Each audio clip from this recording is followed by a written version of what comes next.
All right, session 9 tonight. After all that,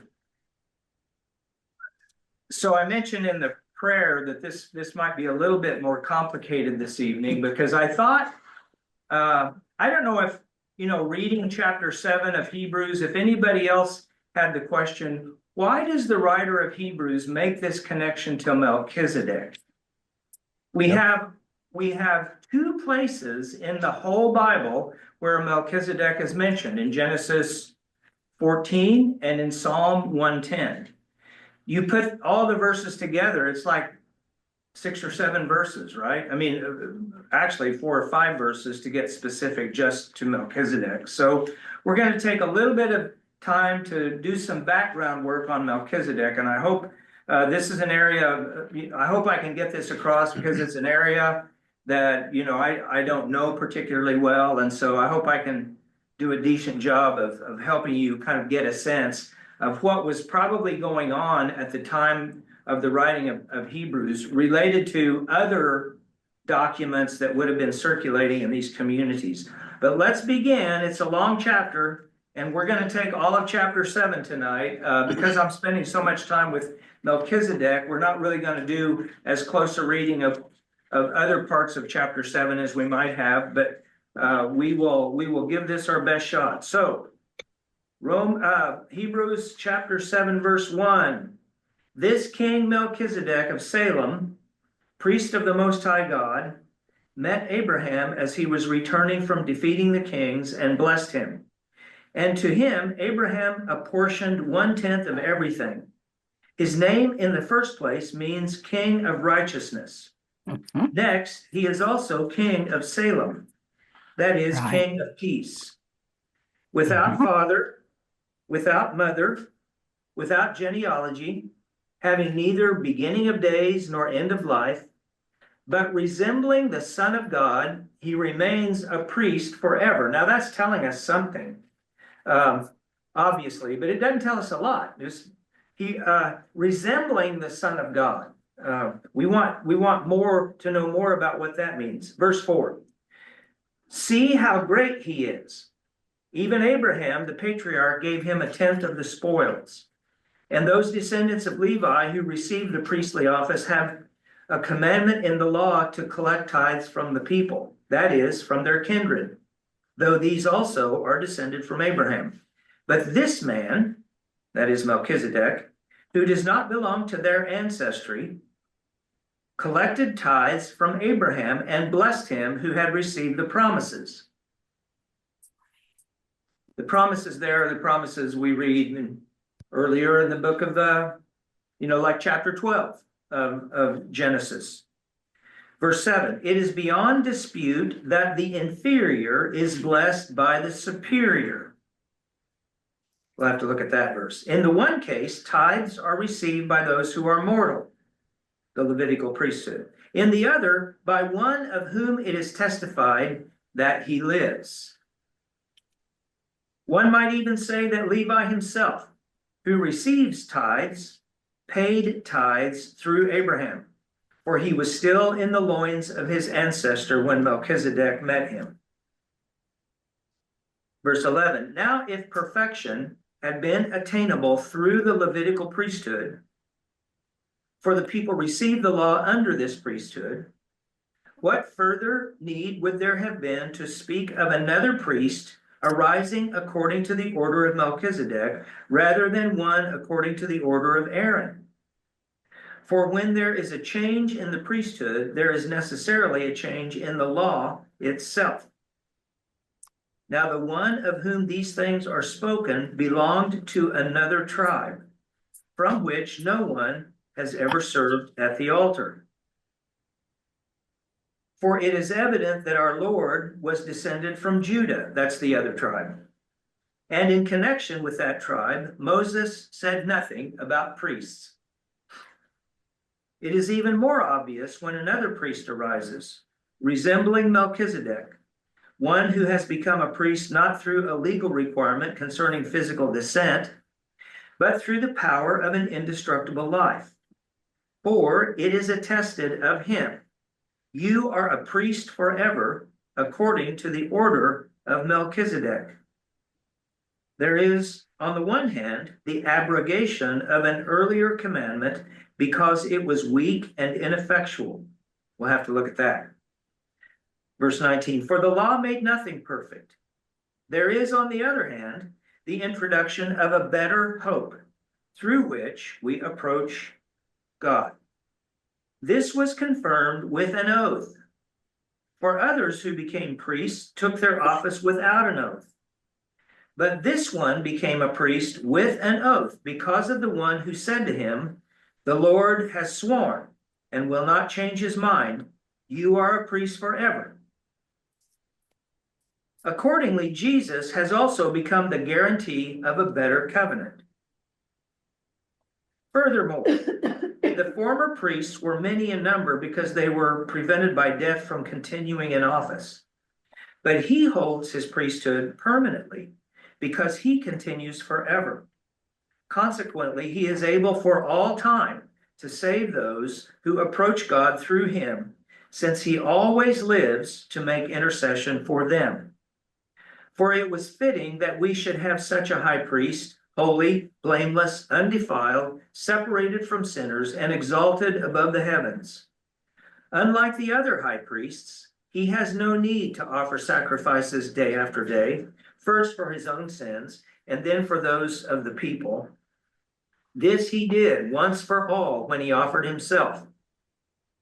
Now, that subject will come back when, now we're talking about Jesus as high priest. We're going to talk about Jesus as the sacrifice, right? And that's a little kind of hint about what's to come. For the law appoints as high priests those who are subject to weakness. But the word of the oath, which came later than the law, appoints a son who has been made perfect forever.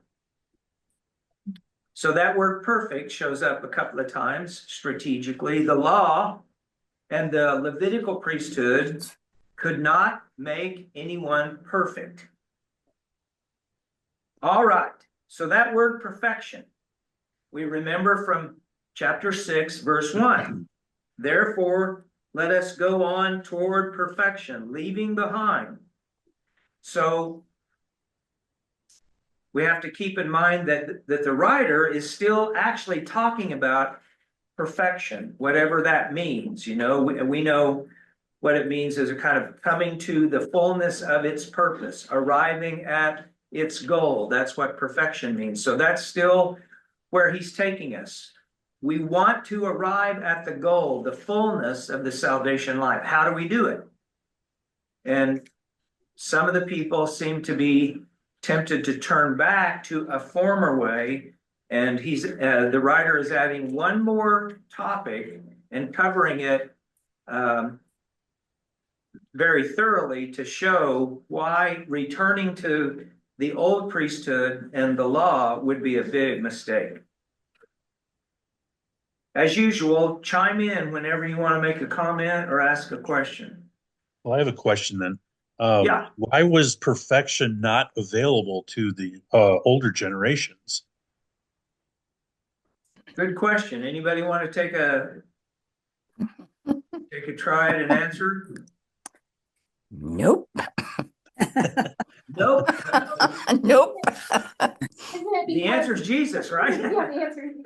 Yeah. Isn't it because as it says up in other places, the law could only show us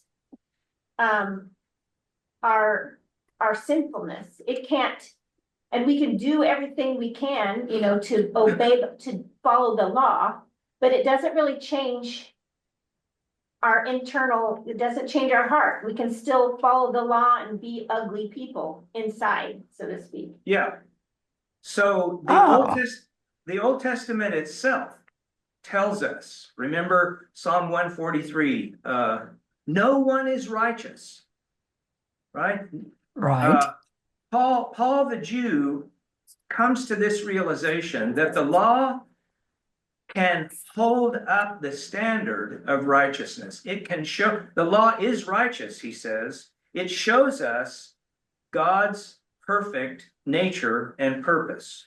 The law 100%. itself does not have the power to make us righteous. Yeah, Larry. Yeah, no, I was just thinking that, I was just answering my own question, so. Yeah. Mhm. But it's interesting though, Steve, you have interchanged the word perfection with righteousness. Is that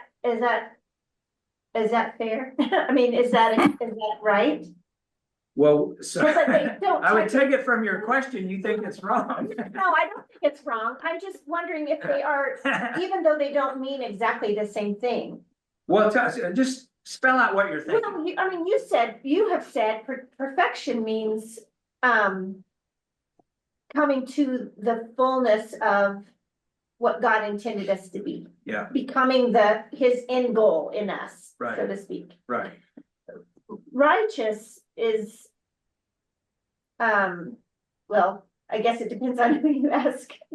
But, Well, either way, yeah, you can't arrive at maturity without being righteous and without doing righteousness.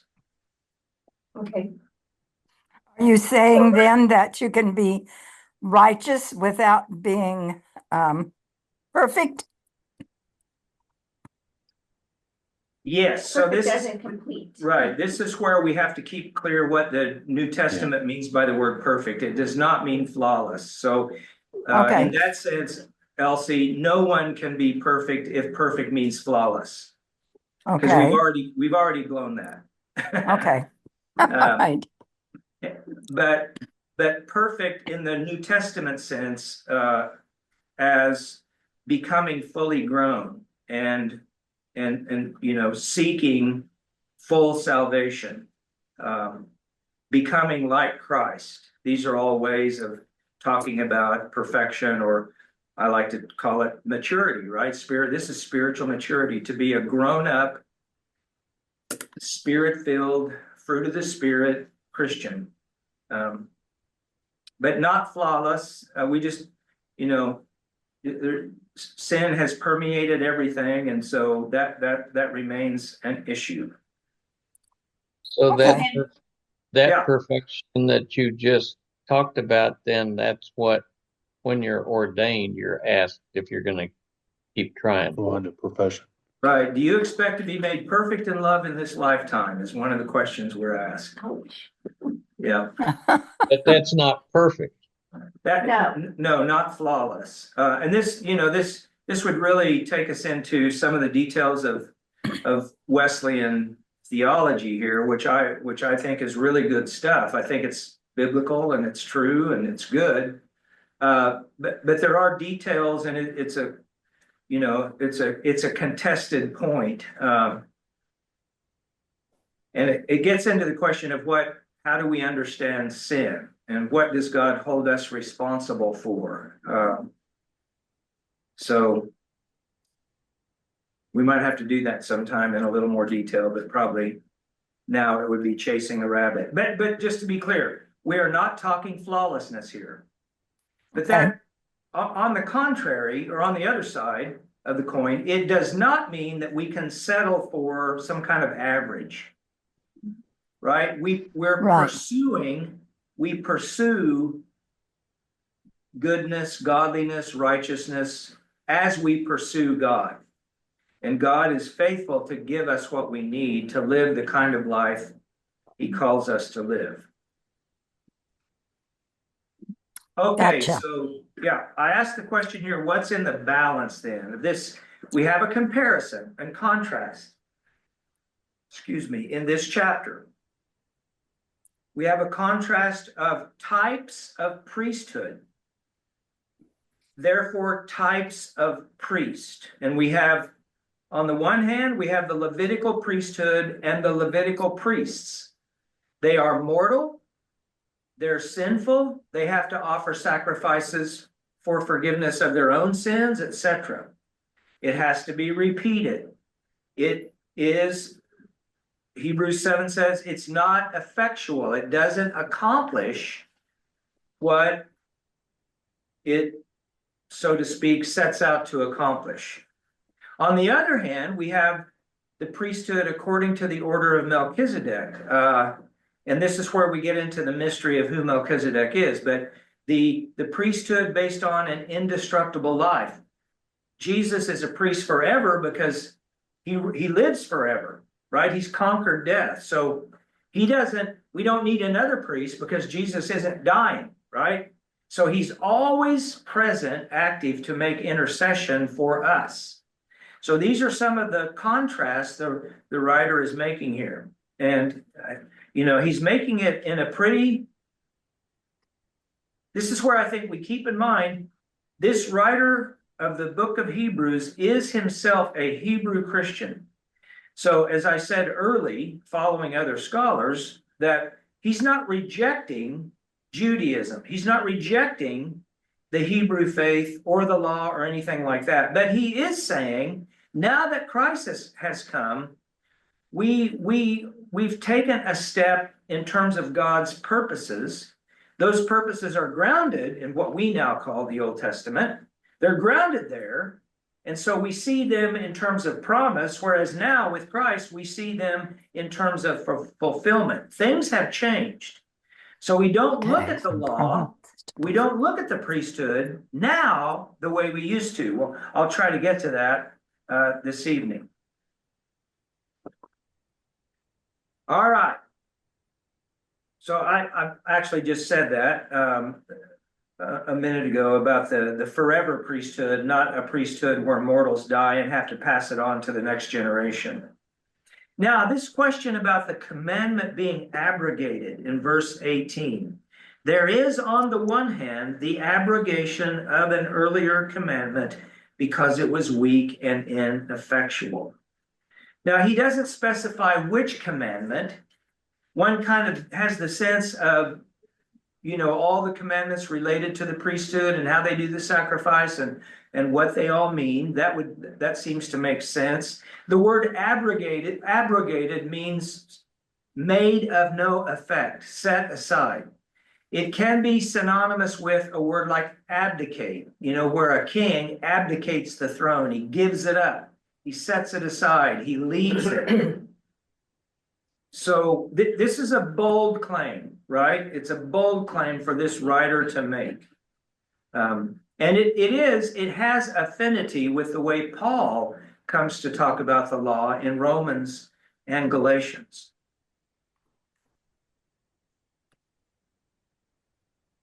So, yeah. do we know what the former one was? The former law? The commandment? Yeah, Abrogation of an earlier commandment. Yeah, I think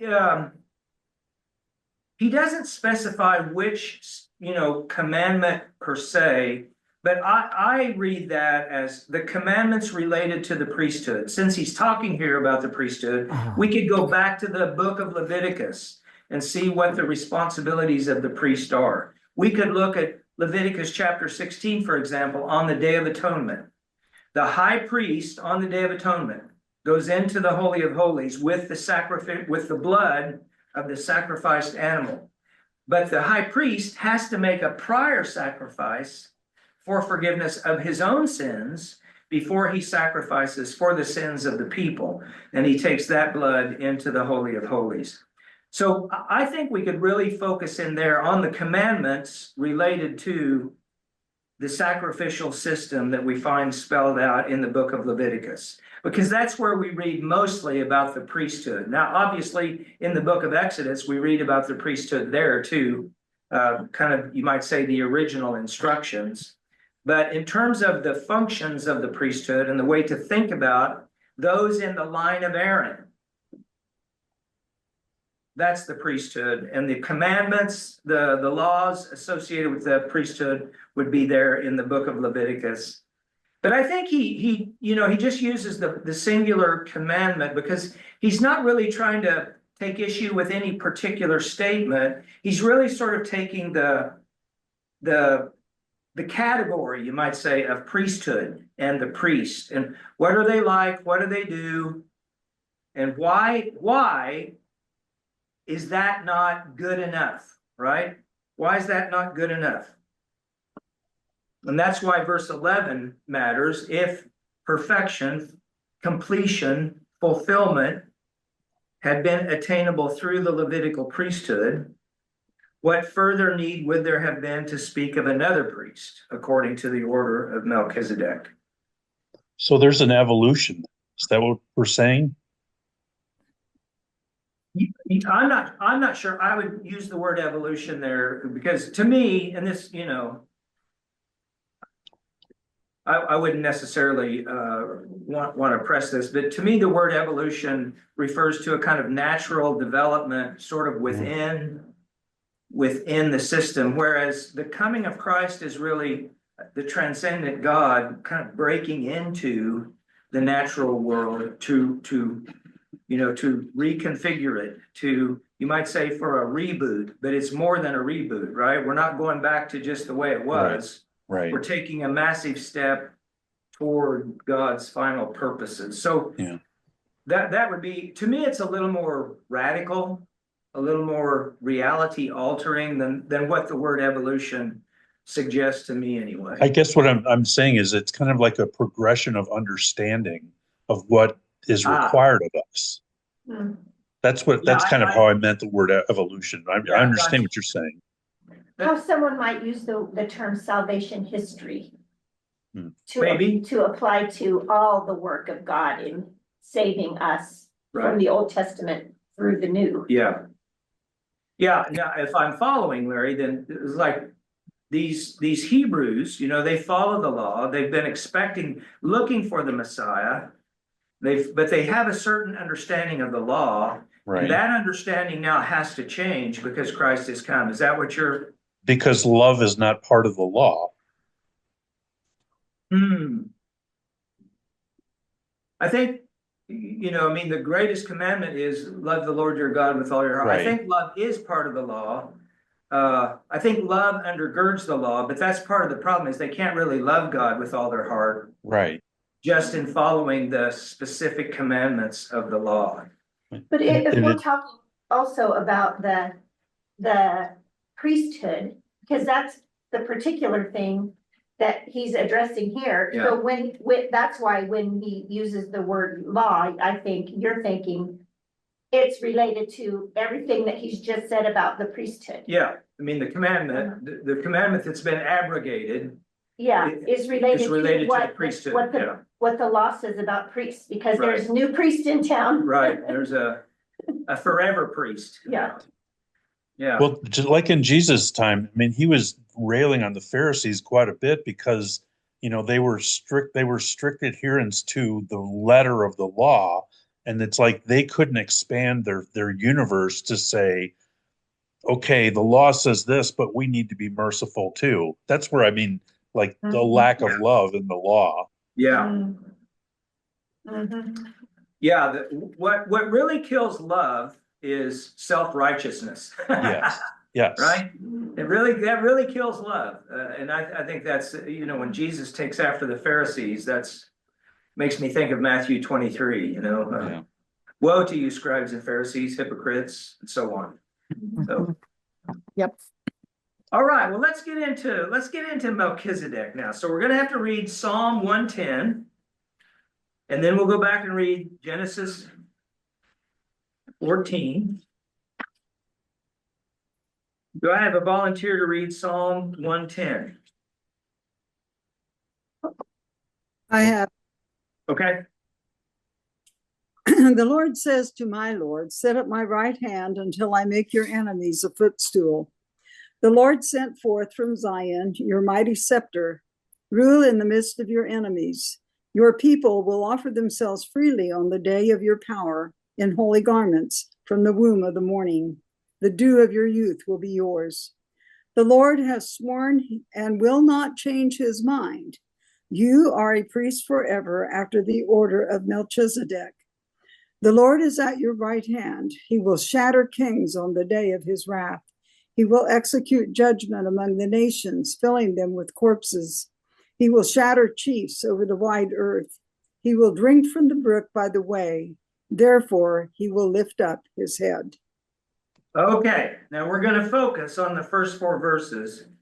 But I always, when we are able, like to read the whole thing. Okay, first 4 verses.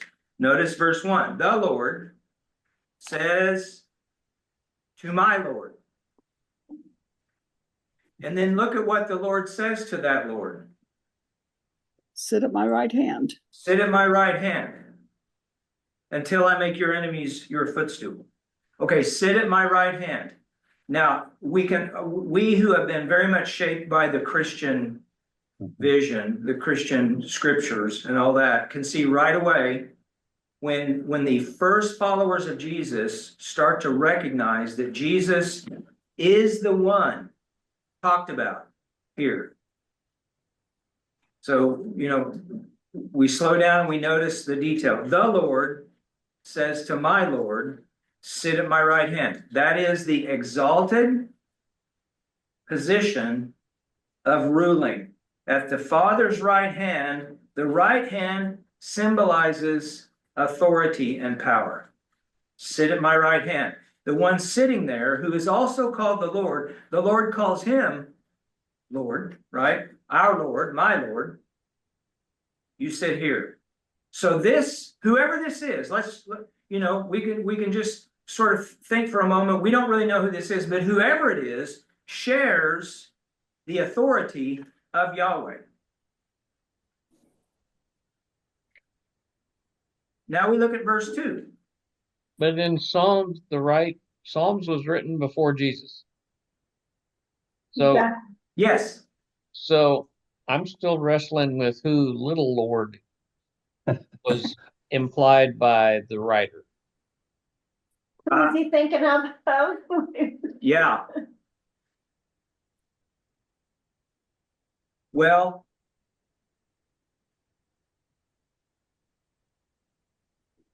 maybe we're going to get into some details toward that question, but it's going to be a little complicated.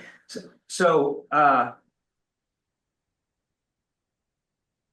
generally, I'm really trying to kind of keep it contained here. This answer. Generally, whoever that person is, right? So some Jews thought maybe this is the Messiah we're talking about here, right? Because the understanding of the Messiah would fit with this vision. Is it an angel? Is it a messenger? It's somebody, whoever it is, this person shares God's ruling authority over all the earth. So whoever it is, it's a very exalted kind of person. And then you get into speculation, as we will do shortly, Steve, with looking at Melchizedek. Yeah. couldn't someone have written that for David? And then the Lord is God said to my Lord David.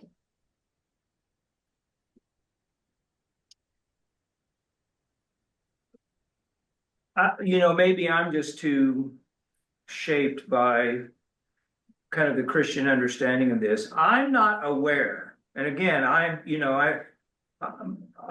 am no particular expert on this psalm, but I'm not aware of the interpretation that's maybe addressing David, that David is the Lord but somebody in the lineage of David, right? This psalm is recognized as a psalm of David. And that means either that David wrote it, and so David himself prophetically sees this Messiah figure who, and that vision is fulfilled in Jesus, the son of David. Or somebody has written this psalm in the name of or in honor of David. And then you get into some of the same questions. But let's go ahead and press on here, because this is where I wanted to give you some background. Now, what I'm going to ask us to do is think about what resources, what writings were available to people during this period of time that are not in our Bible, but would have been documents and writings in the Jewish community that historians of this period of time know sparked visions, sparked certain understandings. Some of it's conjecture, some of it might be mythical in a sense or legendary. I'll get to that in a second.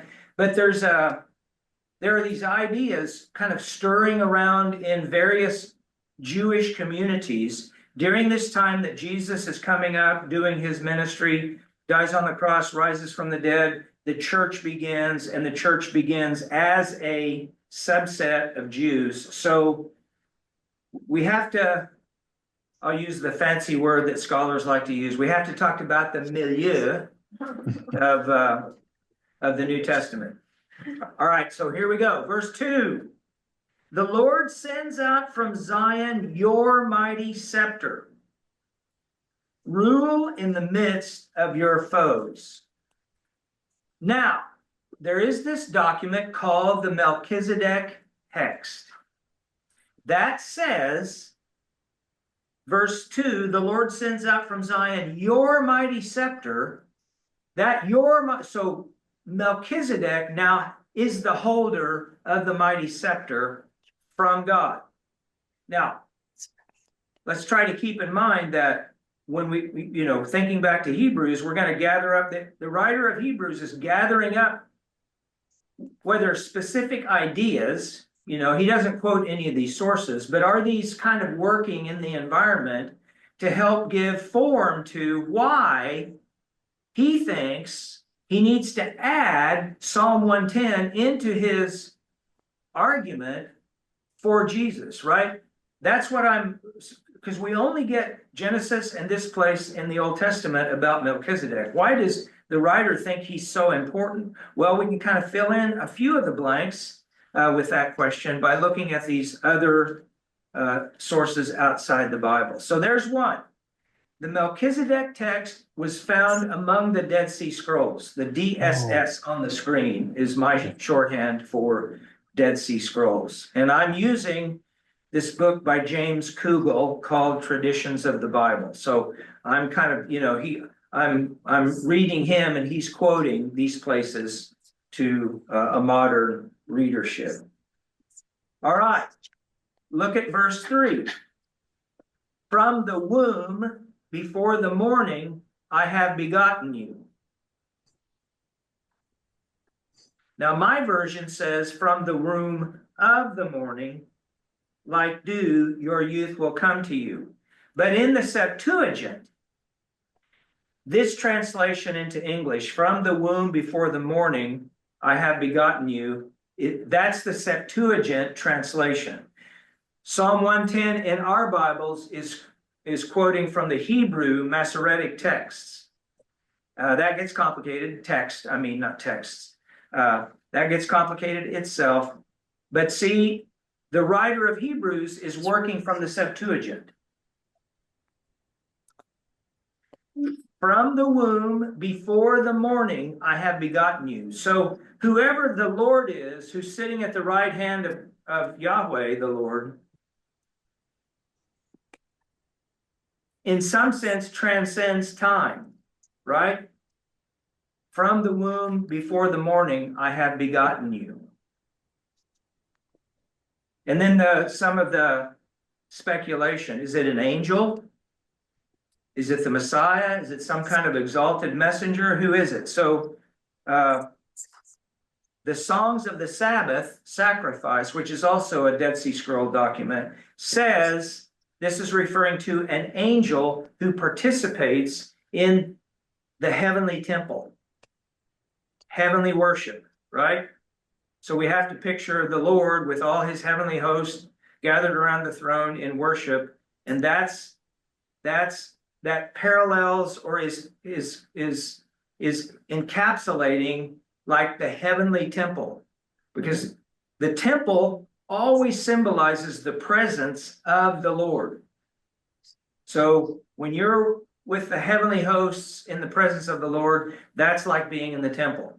Now, that temple idea is going to show up in the book of Hebrews later on. All right, now this is where it gets out there. Near, N-I-R, near, is a brother of Noah. He's not mentioned in the text at all, right? Near, a brother of Noah. So Kugel That's interesting. You see that? Yeah. Somebody's writing on my screen. I'm sorry. It's me, I think. I was trying to widen it out here. That's all right. That's all right. Okay. Okay. Kugel says this is a mythical story about Noah's brother. But just hang with me for a second. Ner is married to Sopanim or Sothanim, I think it is, Sopanim. Melchizedek is their offspring without benefit of the natural biological way that babies are made. That's the story.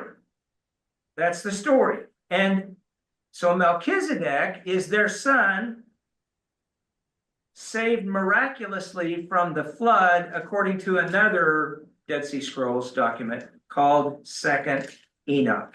So we go back to Hebrews where it says without genealogy.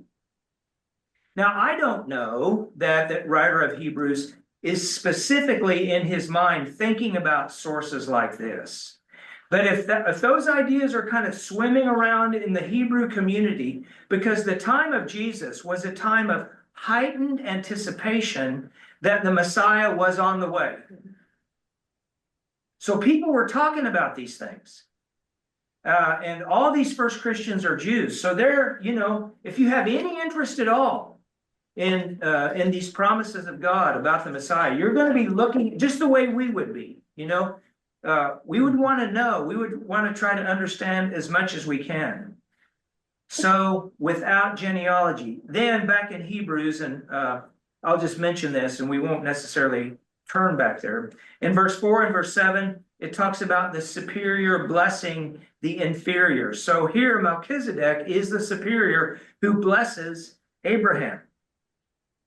So again, the point here is we're trying to get a good handle on why Melchizedek is so important. And the writer of Hebrews is saying, well, he's important because he's the one who blesses Abraham. And Abraham gives him a tithe, right? Abraham engages in something like an act of worship. All right. Now let's look at Genesis 14, 18 through 20. And I'll ask for a volunteer to read those verses.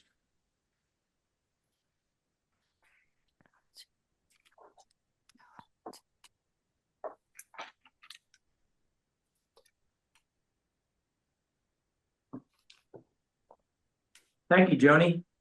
Okay, 18 through 20. Then Melchizedek, king of Salem, brought out bread and wine. He was priest of God Most High, and he blessed Abram, saying, Blessed be Abram by God Most High, creator of heaven and earth. And blessed be God Most High, who delivered your enemies into your hand. Then Abram gave him a tenth of everything. Okay. Now, if you go back and read earlier in chapter 14, you read about these kings that are kind of from the north, Shinar and other places, and they appear to have engaged in a kind of coalition to control this area. I'm going to show us a map in just a second. To control this area, and these 5 kings that are, when we use the word king here, we can't think of like the King of England. Like these are more like what we might call tribal chieftains or even warlords. The territories they control are much smaller than what we would think of as a kingdom. And they band together, these 5 kings, they band together and rebel against these kings that are in control. They lose the battle. Lot is taken captive. Lot had gone to live in Sodom, right? So Lot is taken captive, and Abram goes to rescue his nephew, and he gets involved in the fight. And he takes 318 men with him. Now, I got to thinking, well, what was the fight about? I mean, obviously they rebelled, but why did the kings feel it good to control this area of the world? Because when you look at a map, we're talking about the Dead Sea and west, and now it just looks like desert. It doesn't look like much. In those days, there was fertile, arable land. So that's one thing. So it's good land for producing crops. And if you're running a big kingdom, you know, you need these resources. Also around the Dead Sea are these bitumen pits, pitch, asphalt, tar, you know, and you use bitumen to line baskets. I mean, you do a lot of different things with bitumen. And so I'm just speculating now. Is that why it was important for these kings to control this area and therefore to control the kings who are mentioned? And this is what provokes the battles that Abram gets involved in. I'm just trying to kind of think out loud a little bit about what provoked this battle, and then why did they wind up in the presence of Melchizedek? All right, as it says in Hebrews, Melchizedek is a compound name. So Melech or Malki means king. Sedek means righteousness or justice. So his name means king of righteousness. That, you know, that kind of sends off these echoes or something, you know, gets me thinking, who's the king of righteousness? The Lord said to my Lord, sit at my right hand. You know, the king of righteousness somehow shares in the Lord's righteousness. He somehow represents the Lord's righteousness. Well, is it the other thing? Well, you got it, never mind. Oh, go ahead. About where Salem is Jerusalem. Right. Now, from Josephus in his writing, The Jewish War. So now we're talking about a writer from the time of Jesus. Josephus was a Jewish historian, and he wrote about Melchizedek, saying that Salem is Jerusalem, right? And Salem in our English, that's related to the Hebrew word shalom, which means peace. So he's the king of peace, king of righteousness, king of peace. He's also priest of God Most High. And the Hebrew for God Most High is El Elyon. This is one of the names of God, you might say. Okay. These characteristics distinguish Melchizedek from other kings and priests.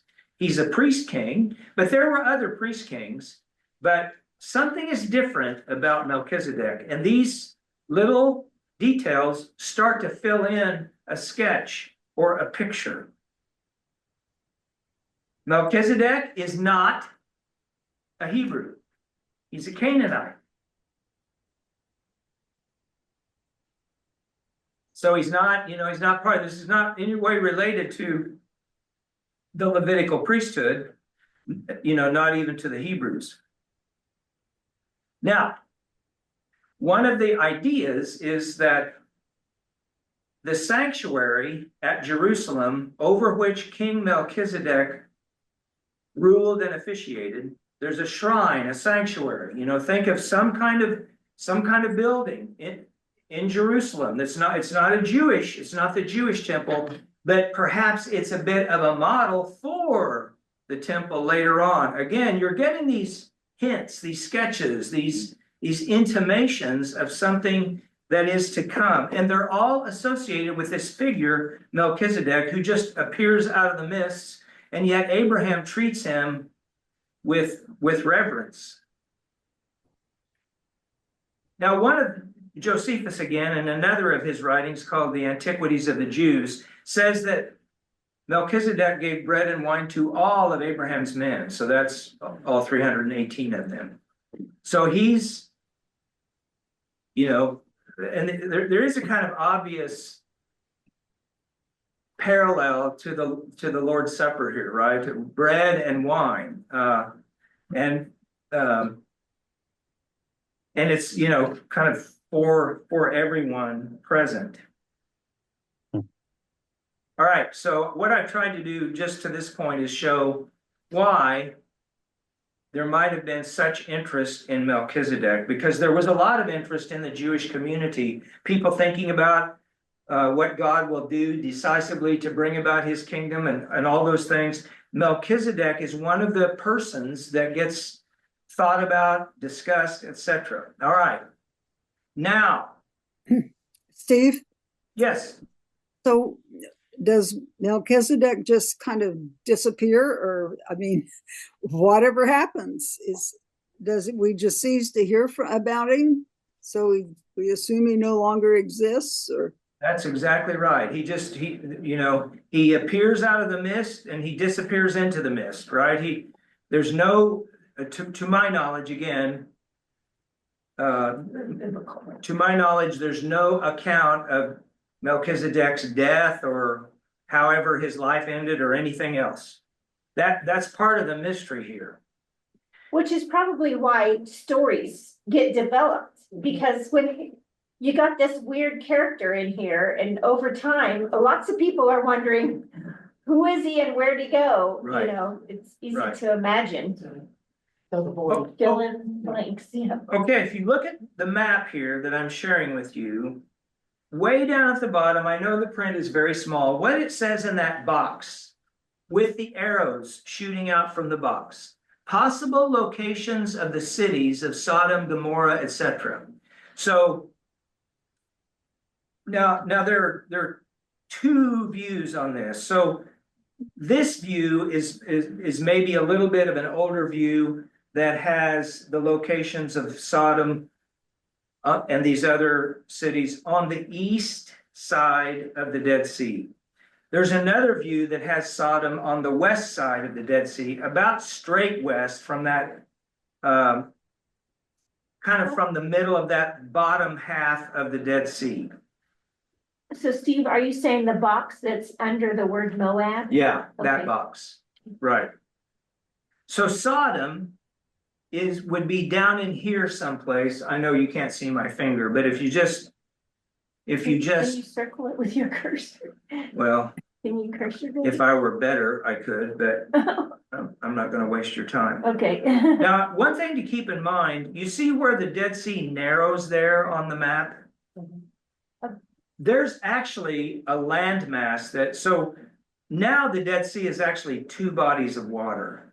Oh, And so that's one of the reasons the fresh water fresh water used to run into the Dead Sea. It does not. And so that's one of the reasons scholars say some of this land was arable. It was good fertile land, making it more valuable.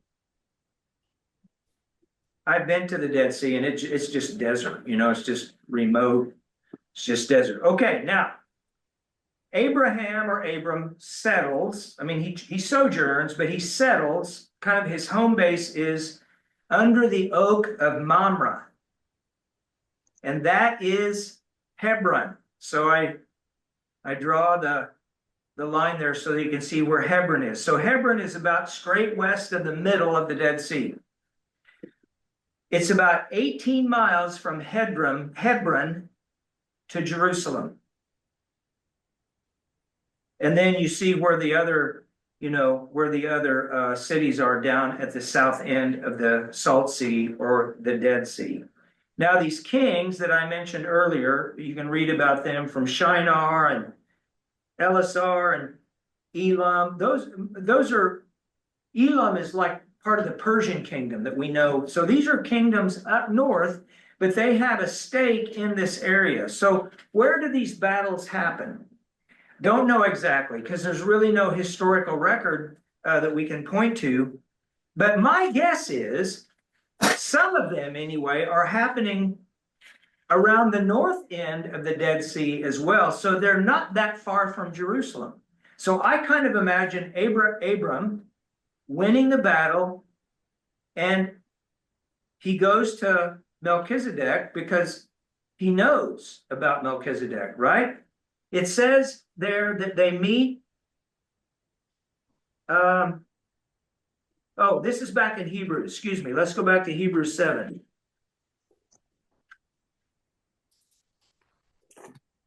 I think it's there.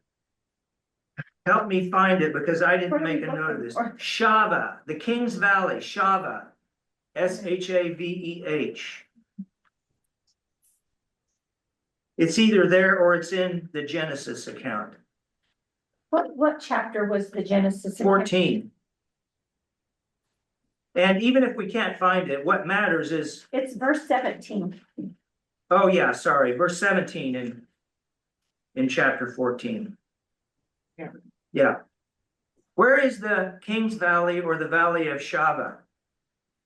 Most scholars think it's where the Kidron Valley and the Valley of Hinnom, so this is down the hill from Jerusalem, where they meet. That's where Abraham, who's probably not far away, when they finally win the battle and he gets his nephew back, they're probably not far away. They're just sort of down the hill a few miles from Jerusalem. Near the And Mount of that's Olives? why, sorry? Near the Mount of Olives? Yeah, that would be near the Mount of Olives. Yeah, so anyway, Hmm. that's why Melchizedek comes out to meet them, and Abram offers him the tithe and receives the blessing along with the bread and wine. Whoops. Oh, Well, that was the last of the screens anyway, so hi there, Elsie. hi, what happened?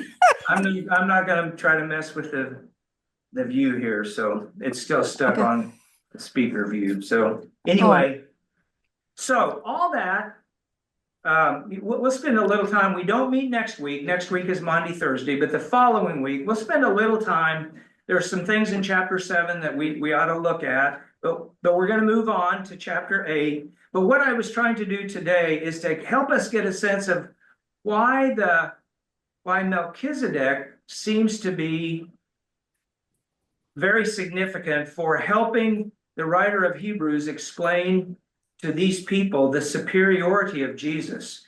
Jesus has an indestructible life. Remember? And God promised, he swore, you are a priest forever. That's Melchizedek, right? In Psalm 110, according to the order of Melchizedek, you are a priest forever. And so in the kind of studying the Bible that they had, the writer of Hebrews and no doubt other people came to the conclusion that Jesus fulfills this vision in Psalm 110. He's like Melchizedek. You know, he's born of a virgin. He leads an indestructible life. He's conquered death in the resurrection. That makes him a priest forever, just like Psalm 110 says. That's kind of the argument, the thinking that's going on with the writer. And this chapter 7 is why he spends so much time on Melchizedek to try to help his readers understand. And I felt like we needed some of that background to get a sense of why Melchizedek looms so large in the thinking of at least some of the Jewish people. But they thought Melchizedek was human. He was a real person, a king who ruled over that part of the land. Not much different than the other kings that Abram dealt with. I'm trying to get my mind around, and I've thought about it before and just gave up. Yeah. What is so special about Melchizedek? Well, some of those Dead Sea Scroll documents that I just gave us little bits and pieces of see Melchizedek as some kind of angelic heavenly figure. So not a normal human being, right?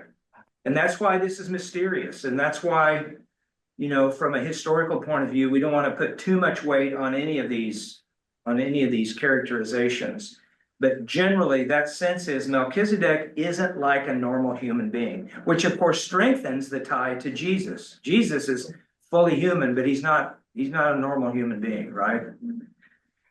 You know, I feel like just the story of Melchizedek in what we just read in the Old Testament gets you where you know, I guess I get where they might have speculated these things, because just reading it gets you there. Yeah. I mean, he doesn't have genealogy in the book here. Right. Abraham, Isaac, Jacob. Everybody else Noah, does, blah, blah, blah. Everybody Yeah. is connected to somebody. right, And Melchizedek This is just shows up. yeah. Great example of reading the Bible backwards, Yeah. because knowing Jesus and about Jesus, then we can read, then it Exactly, makes more sense. Right. Mhm, mhm. right. And I will say this is something I'll probably bring up next week, but you notice the writer of Hebrews says that the oath is sworn after the commandment. So what's he doing there? The psalm comes after the law, and it's in the psalm that we see the Lord swears, you are a priest forever, right? And that's the promise, the swearing. If God swears, that's the way it is, because God's not going to go back on on his own word. So, and if that applies to Jesus, which the writer is convinced it does apply to Jesus, then Jesus is superior as high priest to the Levitical priesthood. And that is a change in the law and how to understand the law. Well, could it possibly be because he's a Canaanite? That one over he's not as superior to Jesus, but he also has no genealogy because he's a Canaanite. Yeah, I put that up there because that's just one of the viewpoints. Okay. I think that's a logical conclusion that scholars Okay. draw. Since he's not a Hebrew, he's not Jewish. Right. He's got to be a Canaanite because he's in that part of the world during that period of time. Yeah. And then Everybody's a Canaanite except the Jews. yeah. Also the texts that you mentioned that were in the Dead Sea Scrolls, the texts of Melchizedek and the other one, are those available? Have they been translated? That's a good question. I know a lot of the Dead Sea Scrolls have been translated. Yeah. I don't know if the text of Melchizedek has. It would be interesting to Google that and see if you could get something in English. Yeah, I don't know. All right, friends. So we'll see you in 2 weeks, and